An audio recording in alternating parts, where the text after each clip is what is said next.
Hello students, तो आज एक टॉपिक और पढ़ लेते हैं बीएससी 5th सेमेस्टर केमिस्ट्री का structure of chromium hexa carbonyl, यानी कि क्रोमियम हेक्सा कार्बोनिल की स्ट्रक्चर किस प्रकार दी जाती है, सब कुछ इस लेक्चर में कवर करने वाले हैं। एक मोस्ट इंपोर्टेंट टॉपिक है तो छोड़ना बिल्कुल नहीं है। यूनिट 7 है मेटल कार्बोनिल्स और पेपर सेकंड का नाम तो आप लोगों को याद है ही, rearrangement and chemistry of group elements. चलिए फिर मैं डाल दूँ हेडिंग, क्योंकि यार ये कुछ टॉपिक रह गए थे जिनको पढ़ाना पड़ रहा है। स्ट्रक्चर ऑफ डाल दो भैया आप भी, STRUCTURE स्ट्रक्चर ऑफ, ठीक है, CrCO का होल 6, ठीक है, यानी कि क्रोमियम हेक्सा कार्बोनिल। ठीक है, तो देखो ये जो क्रोमियम है ना, जो मंद मंद मुस्कुरा रहा हमें देख के कि भैया मैं परेशान कर दूंगा तुम्हें, तो कोई बात ना, परेशान कर देगा तो क्या हो गया।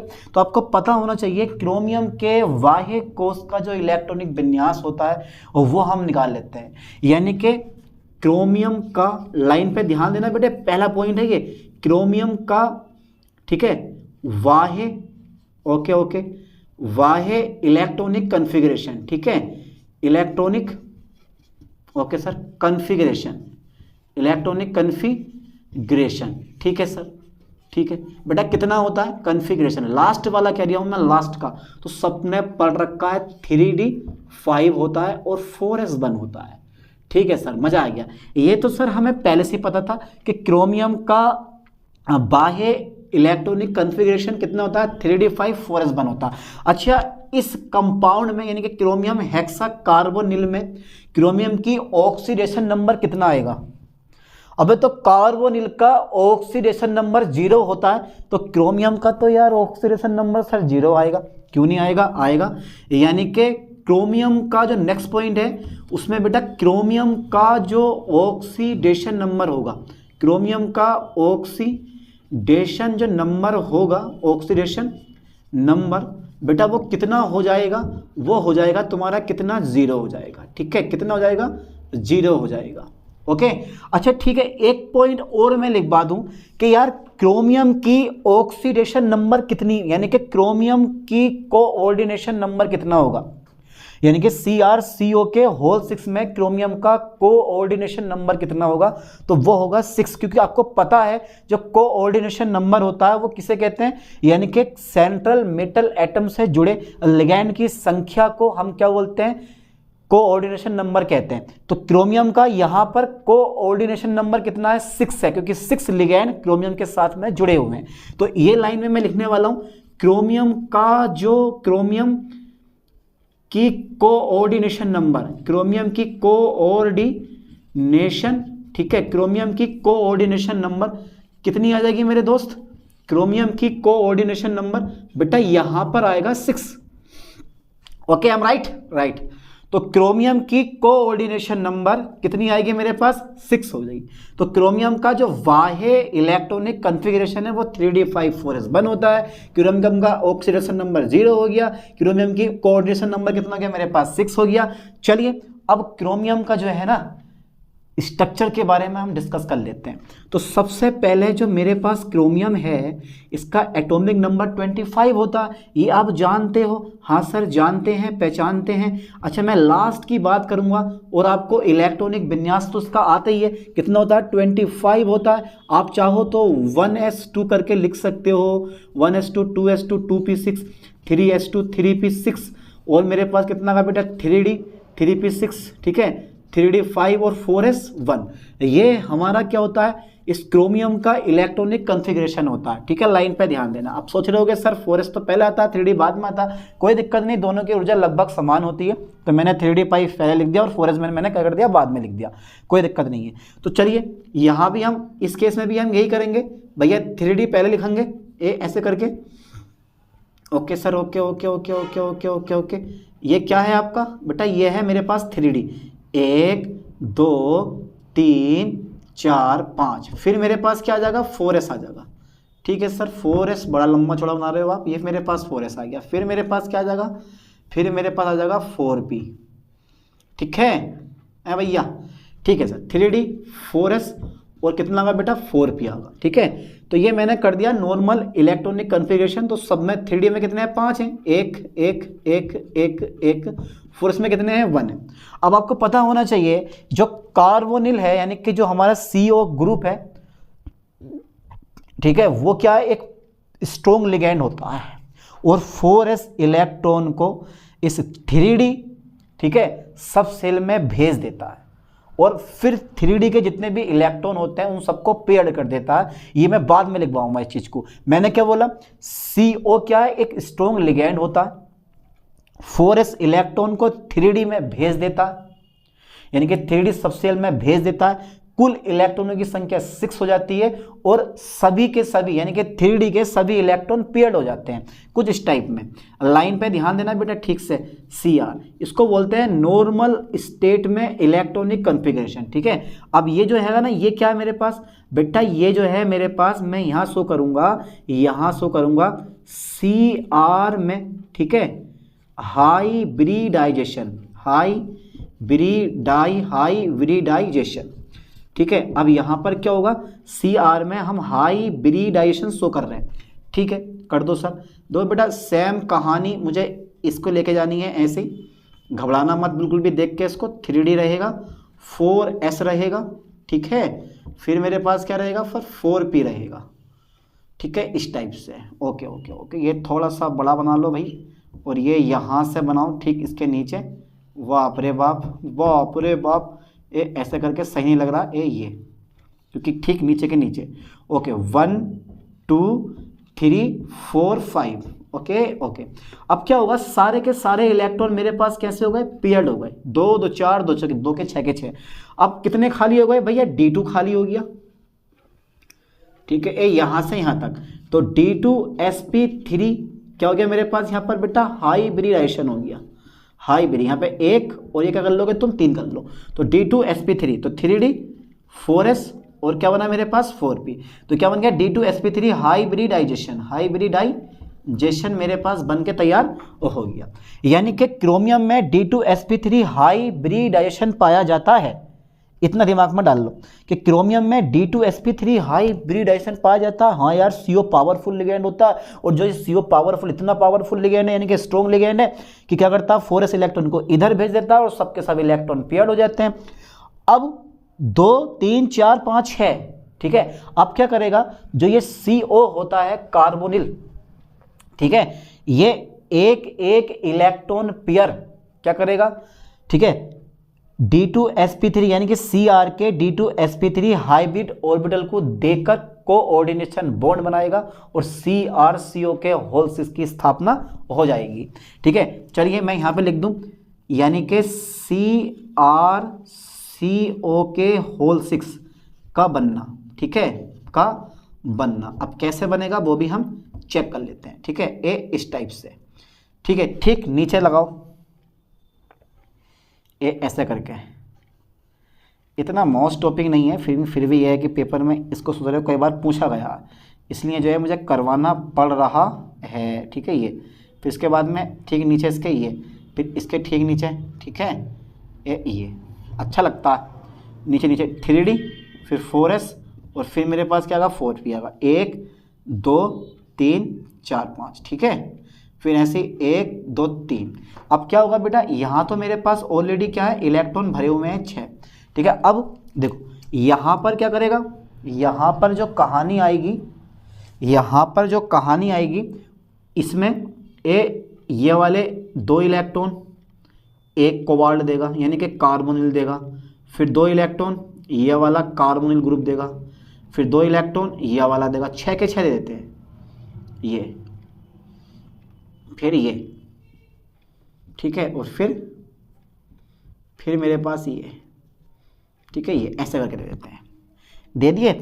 यानी कि CR के वैकेंट D2sp3 हाइब्रिड ऑर्बिटल में जो CO होते हैं वो अपने क्या करते हैं, इलेक्ट्रॉन पेयर डोनेट करके यानी कि दान देकर उप संयोजक बंध बनाते हैं और CrCO के होल 6 का निर्माण होता है।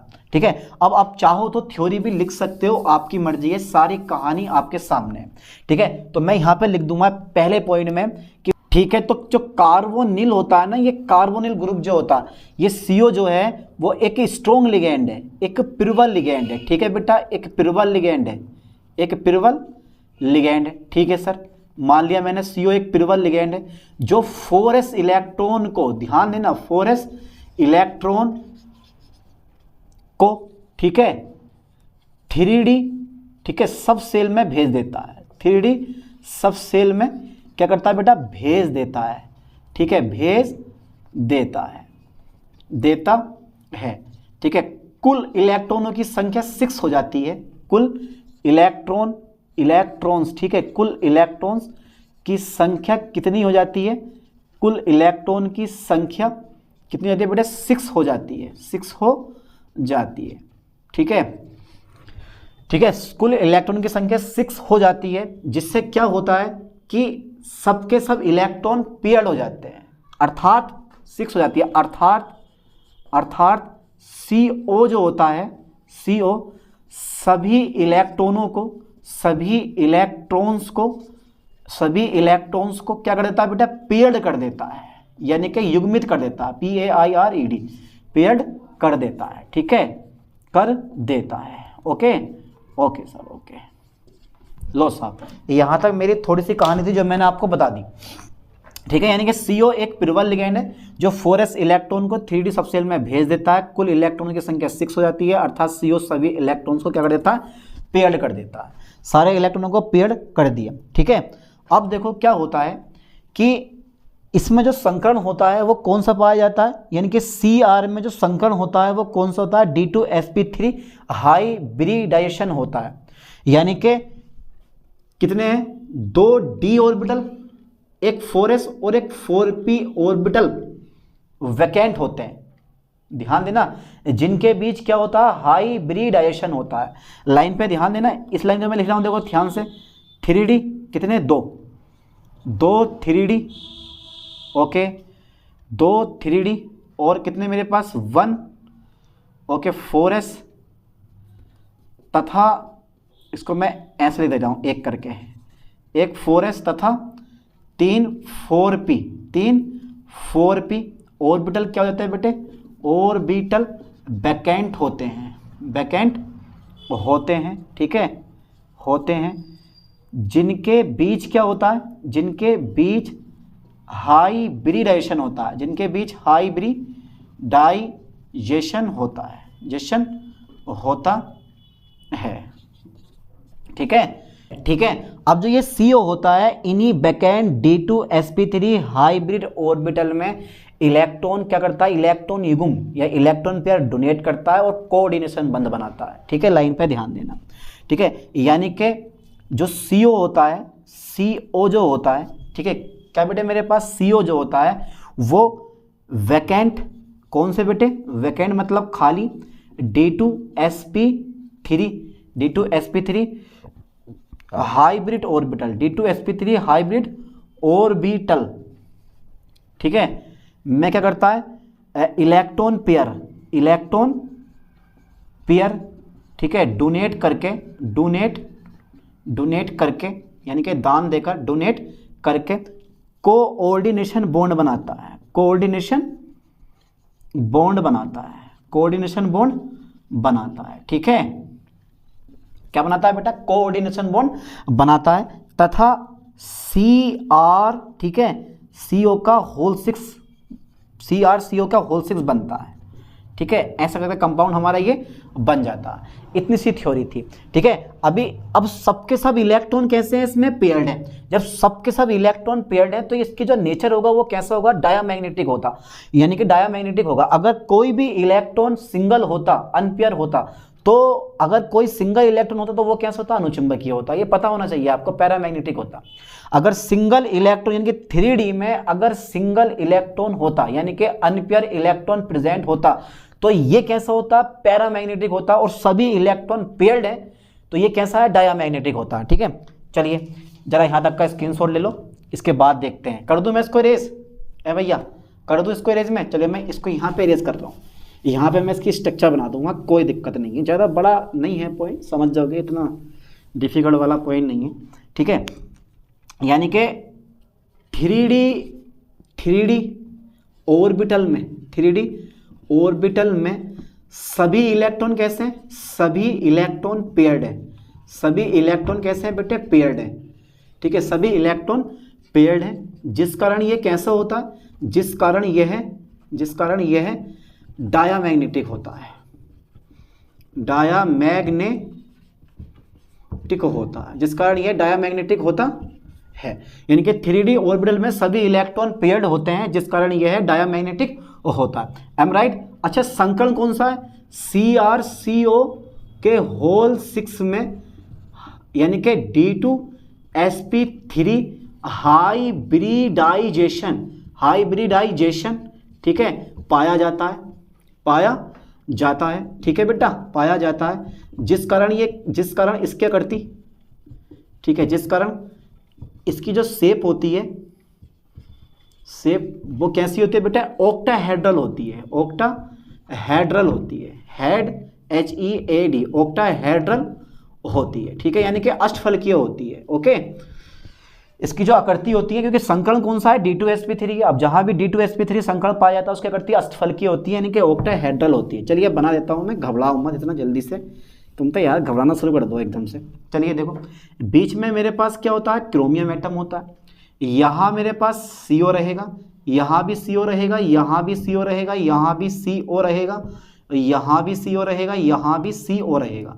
ठीक है, लाइन पे ध्यान देना बेटे, C ट्रिपल बॉन्ड O, ठीक है, C ट्रिपल बॉन्ड O और C triple bond O, C triple bond O और C ट्रिपल बॉन्ड O और भैया C ट्रिपल बॉन्ड O। ठीक है, ये स्ट्रक्चर हमारी क्या हो गई? बन के तैयार हो गई। एक चीज और, अगर मैं क्रोमियम और कार्बन के बीच की बॉन्ड लेंथ चेक करूं तो ये बैठती है 1916, यानी कि 1.916, 1916 एंगस्ट्रॉम में आती है ये।